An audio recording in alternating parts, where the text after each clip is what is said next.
2024 সাল শ্রাবণ মাসের কিছুদিন পর দেওঘরে বাবা বৈদ্যনাথ ধামে ভিড় দেখুন।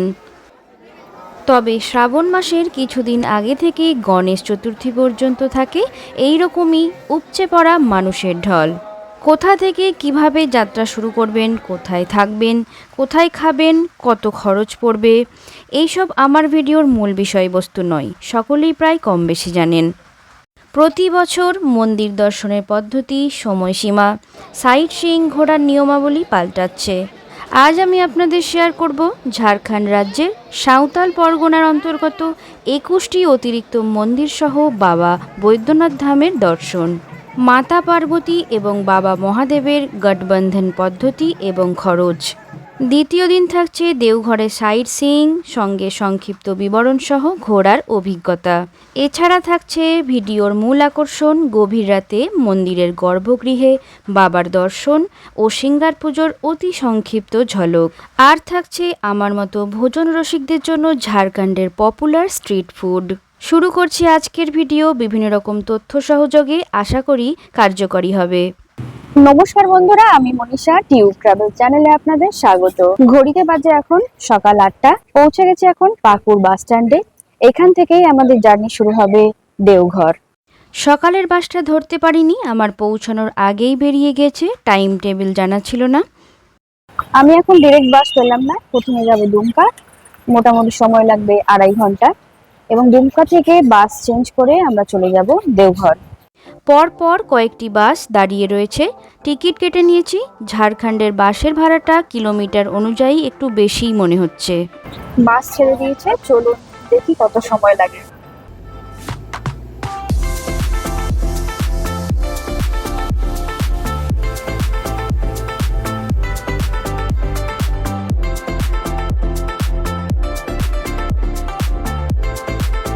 বর্ষাকাল, চারিদিকে সবুজই সবুজ, মাঝে মধ্যে কোথাও পাহাড়, কোথাও টিলা চোখে পড়ছে।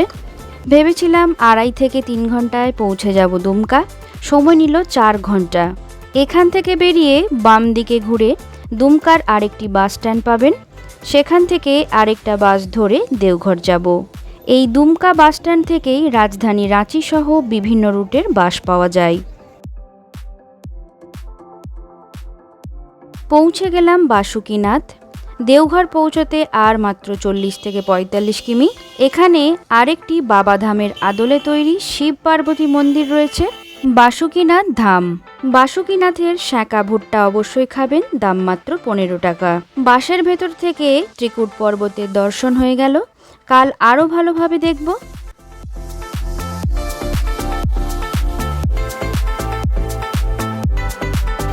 দেওঘর বাস স্টপে নেমে গেছি, এবার হোটেলে পৌঁছবো।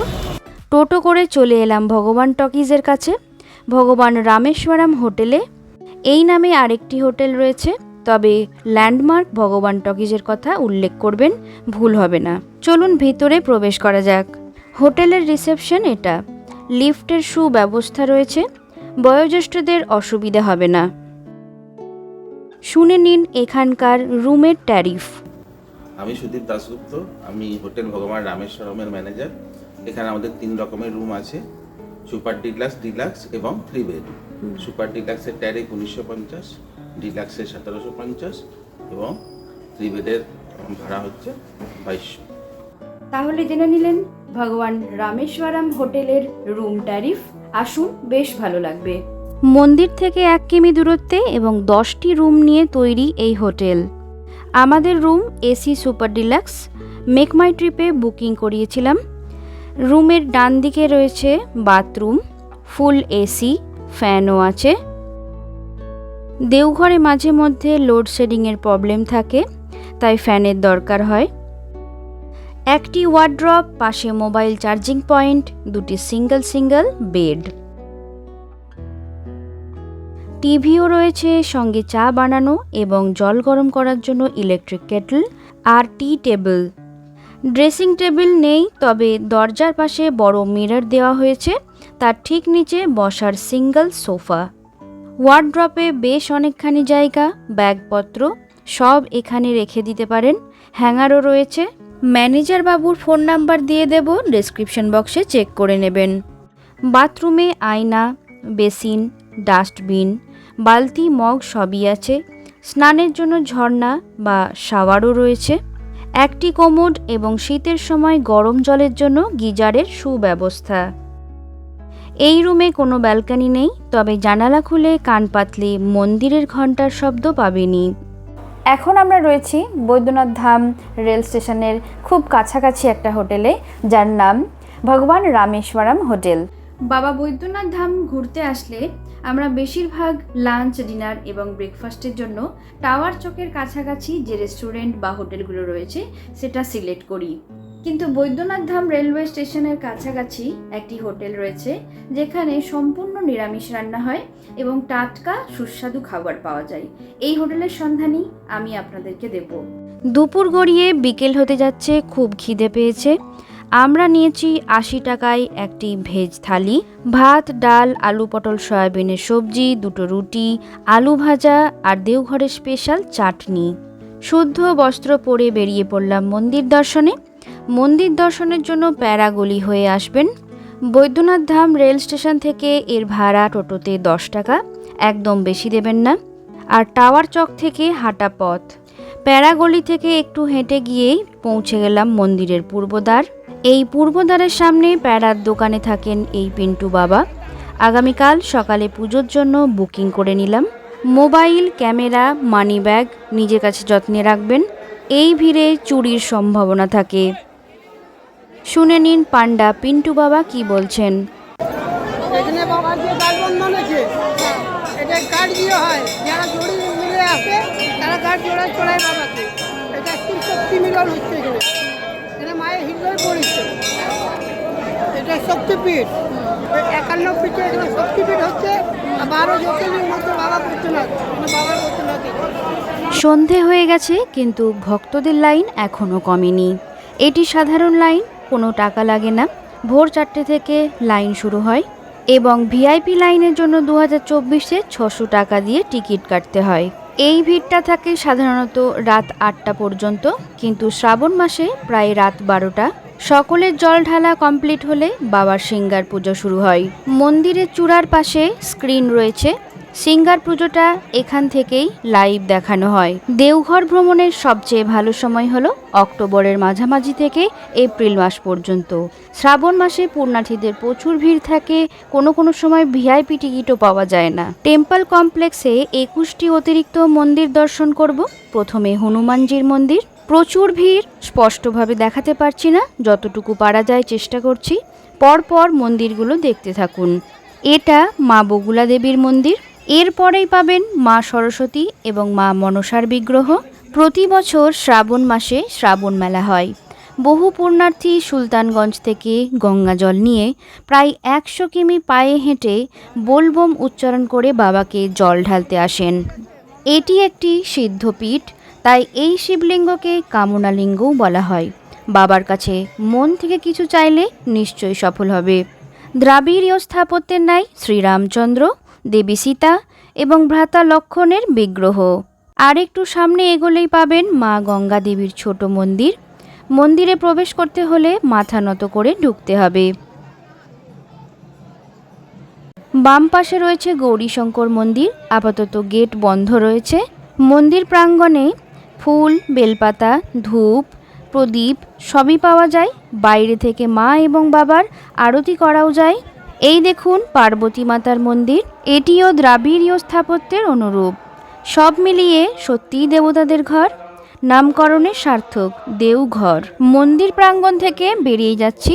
এবার যাব টাওয়ার চকের দিকে। যেতে যেতে কোথায় কি স্ট্রিট ফুড আছে আপনাদের শেয়ার করব। একদম স্বাভাবিক, মন্দিরের আশেপাশে তো পুজো অর্চনার সামগ্রী পাওয়া যাবে। মা বোনেরা শ্রাবণ মাসে সবুজ চুড়ি পরেন, তাই চুড়ির দোকানের কোনো কমতি নেই। সঙ্গে ছেলে এবং মেয়ে উভয়েরই জন্য পাওয়া যাচ্ছে গেরুয়া টি শার্ট এবং হাফ প্যান্ট। বিহার ঝাড়খণ্ডে মতিচুরের লাড্ডুর স্বাদ অন্যান্য জায়গার তুলনায় সেরা। ওই দেখুন কত বড় আলুর পরোটা, ঘি বা তেল ঢেলে ঢেলে বানানো হচ্ছে। একার পক্ষে খাওয়া তো একেবারেই অসম্ভব। মন্দির থেকে টাওয়ার চকের দিকে যেতে ডান পাশে এই দাদা বানান দই বড়া। অত্যন্ত ধৈর্যের সঙ্গে সব গুঁড়ো মশলা, ধনেপাতা কুচি ব্যবহার করে বানাচ্ছেন। অসাধারণ স্বাদ। এছাড়া রয়েছে পাপড়ি চাট, ঘুগনি চাট, মিষ্টি অথবা নোনতা, সব ধরনের স্বাদের। এখানে আসলে অবশ্যই ট্রাই করবেন, একদম মিস করবেন না খেতে। ঝাড়খণ্ডের দুধ এবং দইয়ের কোয়ালিটি খুবই ভালো, তাই স্বাদটাও হয়েছে দারুণ। এখানে বড়া পাও পাওয়া যায়। রাস্তার দুপাশে পেয়ে যাবেন প্রচুর চাট ভান্ডার এবং বিভিন্ন রকম আচারের দোকান। তবে আচারগুলো কোনো জায়গায় ঢাকা অবস্থায় দেখতে পেলাম না, দেখে শুনে কিনবেন। পৌঁছে গেলাম টাওয়ার চক বা ঘণ্টাঘর। আশেপাশে প্রচুর হোটেল, যেমন হোটেল গণপতি, যাত্রিক ইত্যাদি। ভাড়া মোটামুটি 800 থেকে 2200। ভেদা ফ্যামিলি রেস্টুরেন্ট। এই পবিত্র ভূমিতে যে কাবাব পাওয়া যেতে পারে এটা কিন্তু আশা করিনি। তাহলে ননভেজ বন্ধুরা আসুন, কোনো অসুবিধা হবে না। এখানেই শুধু পেয়ারা আতা পাওয়া যাচ্ছে, গোটা দেওঘর জুড়ে শুধু আপেলই আপেল। দেখুন এই লিট্টি দাদা কি সুন্দর আমার ক্যামেরার দিকে তাকাচ্ছেন। যাই হোক, খুব সুন্দর লিট্টি চোখা বানান কিন্তু। ভেদা রেস্টুরেন্টের ঠিক বিপরীতে রাস্তার ধারে এই স্টল। ঘিয়ে ডোবানো ঝাড়খণ্ডের ঐতিহ্যবাহী খাবার লিট্টি চোখা। চিড়ে মুড়ি বাদাম ভাজা আমরা সকলেই খেয়েছি, সেই রকমই আরেকটি হেলদি খাবারের সন্ধান দিচ্ছি। চিনেবাদাম, কর্নফ্লেক্স, ছোলা, মুড়ি, চিড়ে ইত্যাদি বালিতে ভেজে ঠোঙায় দেওয়া হয়। বালিটা অবশ্যই ভালোভাবে ঝেড়ে নেওয়া হচ্ছে, ঠিক যেমন মুড়ি ভাজে। রাত বাড়ছে, হোটেলে ফিরে ডিনারটাও সেরে নিতে হবে। কাল সকাল সকাল বাবার পুজো দিতে যাব মন্দিরে। ডিনারের আগে একটা ইনফরমেশন দিয়ে রাখি, এটি হচ্ছে মন্দিরের আদলে তৈরি বৈদ্যনাথ ধাম রেলওয়ে স্টেশন, যা দেওঘর মন্দির থেকে 1 কিমি। স্টেশন থেকে বেরিয়ে পাবেন কৈলাস ভোজনালয়, যেটির নাম শুরুতে উল্লেখ করেছিলাম। রুটিগুলো কি সুন্দরভাবে তৈরি করা হচ্ছে একবার মন দিয়ে দেখুন। খুবই টাটকা এবং সুস্বাদু খাবার পাওয়া যায়। আর হ্যাঁ, এখানে বলে রাখি, খাবারে কিন্তু পেঁয়াজ রসুন দেওয়া থাকে। যারা পাকুড়ের আশপাশ থেকে বাবাধামের দর্শন করতে আসছেন তাদের জন্য বলে রাখি, পাকুড় থেকে সকাল 6:55 এবং 10:05 ডিরেক্টলি পাকুড় থেকে দেওঘরের বাস পাওয়া যায়। এছাড়া আপনাদেরকে আসতে হলে পাকুড় থেকে দুমকা এবং দুমকা থেকে দেওঘর পর্যন্ত কাটা বাসে আসতে হবে। পাকুড় বাসস্ট্যান্ড থেকে দুমকা পর্যন্ত এসেছিলাম 150 টাকা ভাড়া দিয়ে লোকাল বাসে। তারপরে দুমকা থেকে আসলাম বাবাধাম অর্থাৎ দেওঘরের বাস ধরে, তার ভাড়া পড়েছে 100 টাকা, টোটাল পড়লো 250 টাকা। আপনারা যদি রেড বাসে বুকিং করতে চান সেক্ষেত্রে আপনাদের ভাড়া পড়বে 280 টাকা। যারা নর্থ বেঙ্গল থেকে বাবাধাম দর্শনে আসবেন মনে করছেন তাদের জন্য বলে রাখি, রামপুরহাট থেকে দুপুর 12:25 মেমো গাড়ি একটা ছাড়ে, পৌঁছায় বাবাধামে 3:25। এছাড়া ময়ূরাক্ষী এক্সপ্রেসও রয়েছে, আপনারা আসতেই পারেন, কিন্তু হোটেলের টাইম টেবিলের সঙ্গে মিলবে না। এটি পুজো দেওয়ার সাধারণ লাইন। সবেমাত্র শ্রাবণ মাস অতিক্রান্ত, আজ জন্মাষ্টমীর শুভ দিন, অজস্র মানুষের অনুপ্রবেশ। পুজো শুরু করার আগে পিন্টু বাবা আমাদের কপালে ভোলে বাবার টিকা লাগিয়ে দিচ্ছেন। আমাকেও লাগিয়ে দেওয়া হয়েছে, কিন্তু আমার ভিডিওর আমিই ক্যামেরা ওম্যান। পিন্টু বাবারও ফোন নাম্বার দিয়ে দেবো ডেসক্রিপশন বক্সে। বাবা গাঠ বন্ধন হচ্ছে, বিশ্ব মন্দিরে এখানেই হয়, আর কোথাও হয়নি। এই গাঠ বন্ধনের জন্য 550 এবং 1150 টাকা মূল্যের ধাগা নিতে হয়। দেখুন বেশ কষ্ট করেই উপরে উঠতে হচ্ছে। প্রথমে বাবার চূড়ায় ধাগা বাঁধা হবে, তারপর যার যার ধাগা তাকে উপর থেকে ছুঁড়ে দেওয়া হয় এবং সেই ধাগা বা লাল সুতো মা পার্বতী মন্দিরের চূড়ায় বাঁধা হয়। পাণ্ডা দ্বারা মন্ত্র উচ্চারণের সাথে সাথে নাম গোত্র বলে মানসিক করা হয়। অবিবাহিতরা বিবাহযোগের উদ্দেশ্যে এবং বিবাহিতরা সুখী দাম্পত্য জীবনের কামনায় এই গাঠবন্ধন করে থাকেন। এখনও বাবার দর্শন পাইনি, সন্ধেবেলায় আবারও ট্রাই করছি। পুজো কমপ্লিট, হোটেলে ফিরবো। ডে 2 চলে যাব দেওঘরের সাইড সিইংগুলো ভিজিট করে নিতে। হোটেলে অটো বলে রেখেছিলাম, ভাড়া চাইছিল 1200 টাকা, 1000 টাকায় রাজি করালাম। আমাদের প্রথম দর্শনীয় স্থান ত্রিকুট পর্বত, এটি ভেতরে প্রবেশের গেট। এখান থেকে 20-25 কিমি দূরে রয়েছে বাসুকীনাথ ধাম, সময়ের অভাবে যেতে পারছি না। দেওঘর থেকে 22 কিমি দূরে রয়েছে ত্রিকুট পর্বত, এটা ক্ষয়জাত পর্বত এখন পাহাড়ে পরিণত হয়েছে। এটি 3টি পর্বতের সমষ্টি। হিন্দু পুরাণ অনুযায়ী বা হিন্দু ধর্ম অনুযায়ী ব্রহ্মা, বিষ্ণু, মহেশ্বর এই 3টি শৃঙ্গ বিশিষ্ট এই পাহাড়। আকাশে প্রচুর মেঘ, বৃষ্টির সম্ভাবনা, বেশি দূর ওঠা যাবে না। আমরা সঙ্গে নিয়েছি একটি গাইড। 200 টাকা চাইছিল, 150 টাকা দেব বলে প্রতিশ্রুতি দিলাম। গাইডের পেছন পেছন এগিয়ে যাচ্ছি। এখানে রয়েছে প্রাচীন শিব মন্দির। তার দর্শন পেতে গেলে বেশ খানিকটা সিঁড়ি অতিক্রম করে যেতে হবে। পুরো ট্রেক করতে চাইলে 2 ঘন্টা সময় লাগবে। যখন রাবণ कैलाश পর্বত থেকে যে শিবলিঙ্গটা লঙ্কা নিয়ে যাচ্ছিল, যে শিবলিঙ্গটা বৈনা ধামে রেখেছিল, তো দুবারা তুলবার জন্য রাবণ এই পাহাড় হার্য সাধনা করেছে। তখন ওনাকে এখানে ব্রহ্মা বিষ্ণু নিয়ে 3 দেব দর্শন দিচ্ছে, সেই জন্য ত্রিকুট পাহাড় নাম হচ্ছে, জানলে? এই জায়গা 7খানা ঠাকুর আছে, ঝর্ণা জলটা তার উপরে উঠলে ত্রিকুটাচল আশ্রম পাবে। এখানে একটা বাবা ছিল স্বামী সম্পাদানন্দ গুরুদেব মহারাজ, উনি 64 বছর ওখানে ধ্যান করেছিল। উনি 25/2/1987 সমাধি নিয়েছে। তারপরে ওনার শিষ্য ছিল মা ভক্তিপ্রভা, উনিকে 40 বছর ধরে ধ্যান করছিল। উনি 2020-তে সমাধি নিয়েছে। এসব জিনিসপত্র দেখার আছে। আর 250 ফিটে ঠাকুরগুলো আছে। 500 ফিটে উঠতে পারলে তাহলে ওই মাতাজির আশ্রমটা পাবে। আগে এটা দেখে নিন, ভালো লাগলে তাহলে ওটা উঠবে, ঠিক তো? পর্বতের অপরূপ সৌন্দর্য। শীতের সময় আসলে চূড়া পর্যন্ত ওঠা যায়, কিন্তু বর্ষাকালে ভীষণই রিস্কি। পর্বতের 200 ফুট উঁচুতে প্রাচীন শিব মন্দির রয়েছে, খুবই জাগ্রত। অন্নগ্রহণ করে প্রবেশ নিষেধ। বাইরে থেকেই প্রণাম করে নিলাম। এটি পর্বত থেকে আসা ঝর্ণার জল, অত্যন্ত স্বচ্ছ। বহু মানুষ পান করে রোগ নিবৃত্তি ঘটান। প্রাচীন শিব মন্দিরের সামনেই রয়েছে মাতা পার্বতীর মন্দির, দর্শন করে নেবেন। আরও কিছুটা উপরে উঠলাম, মা কালীরও অবস্থান লক্ষ্য করছি। খোলা জায়গায় রয়েছেন, কোনো মন্দির নেই। 3টি পর্বতের মধ্যে একটি পর্বত দর্শনার্থীদের জন্য ট্রেকিংয়ের উদ্দেশ্যে খুলে দেওয়া হয়েছে, বাকিগুলো খুবই খাড়াই, ওঠা অসম্ভব। আরেকটু এগিয়ে গিয়ে গুহার ভেতরে দণ্ডায়মান হনুমানজির বিগ্রহ পাবেন, আরতি নিয়ে নেবেন। শুধু যে মন্দির আছে এমনটা নয়, বিনোদনেরও ব্যবস্থা আছে। মা দুর্গা স্টুডিও, কেউ দেবতাদের পোশাক পরে ছবি তুলতে চাইলে তুলতে পারেন, ঠিক এই রকম। বর্ষাকালে আসলে সাবধানে সিঁড়ি দিয়ে ওঠানামা করবেন, কোনো রকম শু পরে আসবেন না, কারণ জায়গায় জায়গায় জুতো খুলতে হয়। এই পাথরের গঠনটা দেখুন, একদম নৌকার মতো। আরও 200 ফুট উপরে উঠে পড়লাম। এখানেও হনুমানজির আরেকটি মন্দির রয়েছে। অবশেষে দেখা মিলল ত্রিকুটাচল আশ্রম। এখানে মোবাইল ও ক্যামেরার অনুমতি নেই, আপনারা এখানে এসেই দেখে নেবেন। আশ্রমের ভেতরে বেশি জোরে কথা বলা নিষেধ। সাধকগণ নির্জনে ধ্যান করেন। মোটামুটি 500 ফিট উপরে উঠেছিলাম। ত্রিকুট পাহাড়ের সবচেয়ে উচ্চতম শৃঙ্গটির উচ্চতা প্রায় 2470 মিটার। ত্রিকুট পর্বতে, বিষ্ণু পর্বতে প্রচুর পরিমাণে বেলপাতা হয়। সেই বেলপাতা নিয়ে বাবার মঙ্গল এবং শনিবারে পুজো হয়। ঝিরিঝিরি বৃষ্টি পড়ছে। ত্রিকুট পর্বত থেকে নিচে নেমে আমরা পরবর্তী দর্শনীয় স্থানের দিকে এগোবো।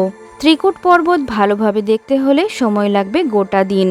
এক অভূতপূর্ব মূল পৌরাণিক কাহিনী অনুসারে বনবাসে থাকাকালীন ভগবান রামচন্দ্র, স্ত্রী সীতা এবং ভ্রাতা লক্ষ্মণ এই রামকন্দমূল ভক্ষণ করতেন। এর উপকারিতা কী এবং কোথায় পাওয়া যায় জানা থাকলে অবশ্যই কমেন্ট করুন। রোপওয়ের দিকে আর সময় নষ্ট করলাম না, দুর্ঘটনার পর সরকারিভাবে বন্ধ। চলে যাচ্ছি নেক্সট ডেস্টিনেশন তপোবন পাহাড়। তপোবন পাহাড়ের ফ্রন্ট ভিউ ভালোভাবে পাবেন না, সাইড ভিউ দেখুন কি সুন্দর।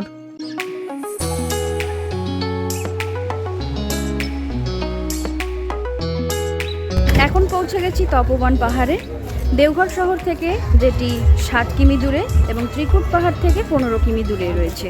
প্রাচীনকালে যোগী এবং সাধুদের জন্য একটি ধ্যানের স্থান ছিল এই তপভূমি।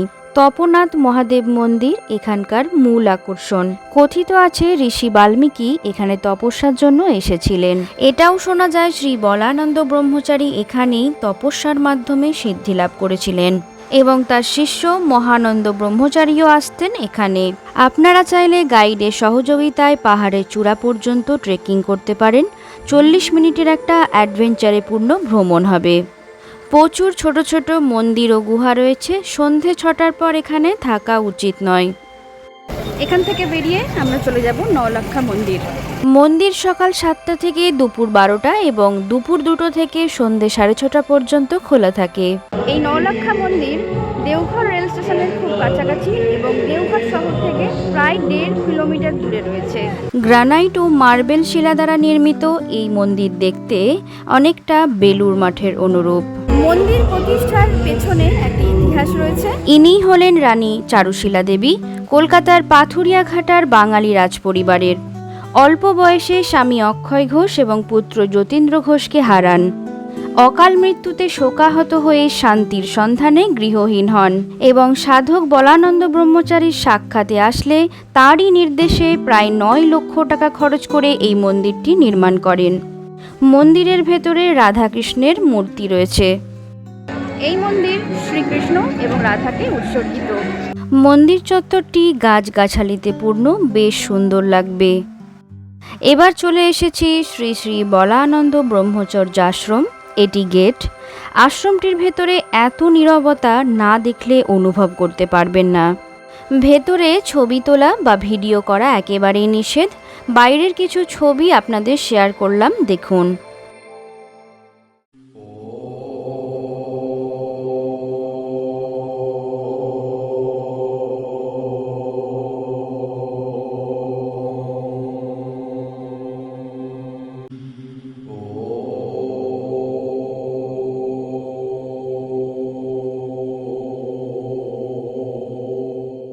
এবার যাব নবদুর্গা মন্দির।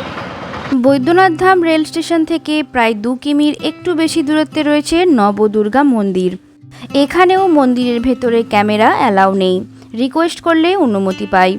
মন্দিরের দেওয়ালে মা দুর্গার বিভিন্ন রূপ চিত্রিত। শ্রীমৎ নরেন্দ্রনাথ ব্রহ্মচারীর লেখা নবদুর্গাকে ও দশম মহাবিদ্যাকে এই বইটি পড়লে নবদুর্গা সম্পর্কে সংক্ষিপ্ত জ্ঞান পাবেন।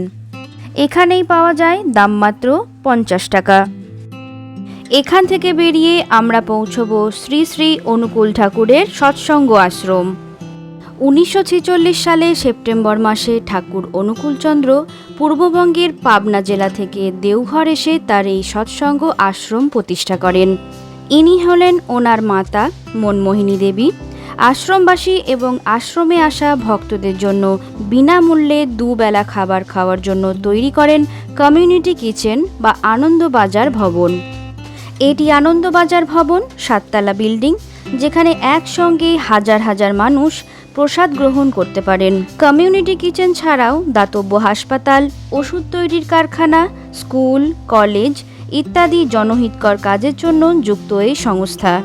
গেটের বিপরীতে রয়েছে তার দীক্ষিত ভক্তদের থাকার জায়গা। থাকার জন্য অনলাইন বুকিং করতে পারেন।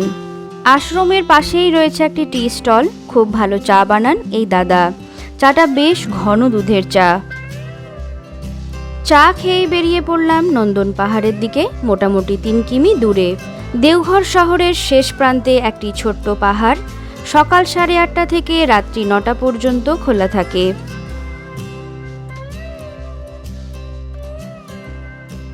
কিছু দূর উঠেই টিকিট কাউন্টার রয়েছে। প্রতি টিকিটের মূল্য 10 টাকা। এই দেখুন, পৌরাণিক কাহিনী অনুসারে একবার রাবণ শিবধামে জোর করে প্রবেশের চেষ্টা করেছিলেন। নন্দী ছিলেন তখন ভগবান শিবের দারোয়ান। নন্দী তাকে প্রবেশ করতে বাধা দিলে রাবণ ক্ষিপ্ত হয়ে নন্দীকে এই পাহাড়েই ছুঁড়ে ফেলে দেন। তখন থেকে এই পাহাড়টির নাম হয় নন্দন পাহাড়। নন্দন পাহাড় আস্তে আস্তে বেশ সন্ধে হয়ে গেছে। এই পার্ক শিশুদের জন্য বেশ আনন্দদায়ক। চলুন ভেতরে গিয়ে দেখি কি কি আছে। পার্কের ভেতরের পরিবেশটা শেয়ার করছি, দেখতে থাকুন।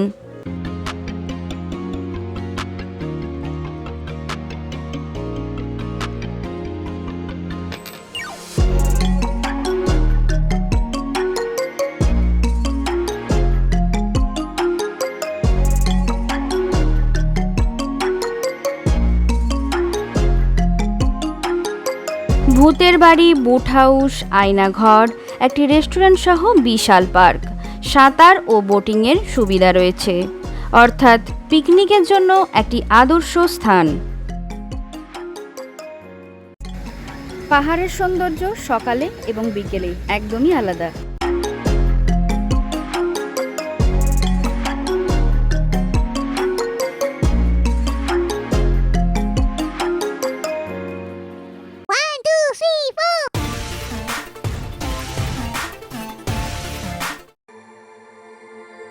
থেকে বেরিয়ে একটু ওপরে উঠেই পেয়ে যাবেন অসংখ্য মন্দির, ভগবান শিব, পার্বতী, গণেশ এবং কার্তিকের সুন্দর সুন্দর মূর্তি। লোডশেডিংয়ের একটু প্রবলেম চলছে, তাই পরিষ্কার বোঝা যাচ্ছে না।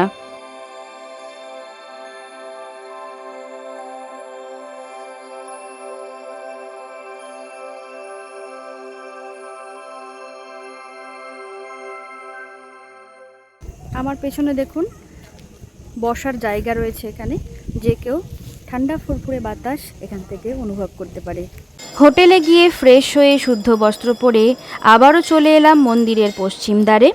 পশ্চিম দ্বারের পাশেই একজন বয়স্ক লোক থাকেন, কিছু অর্থের বিনিময়ে জুতো রাখতে পারেন। চলুন বাবার সিঙ্গার পুজো দেখব। সরস্বতী মন্দিরের পাশ দিয়ে মন্দিরের গর্ভগৃহে যাওয়ার গেট পাবেন। বাবার সিঙ্গার পুজো শুরু থেকে শেষ পর্যন্ত দেখতে চাইলেই কমেন্ট করে জানাবেন, অবশ্যই ভিডিও আনব। গর্ভগৃহে প্রবেশ করলাম, দেখুন।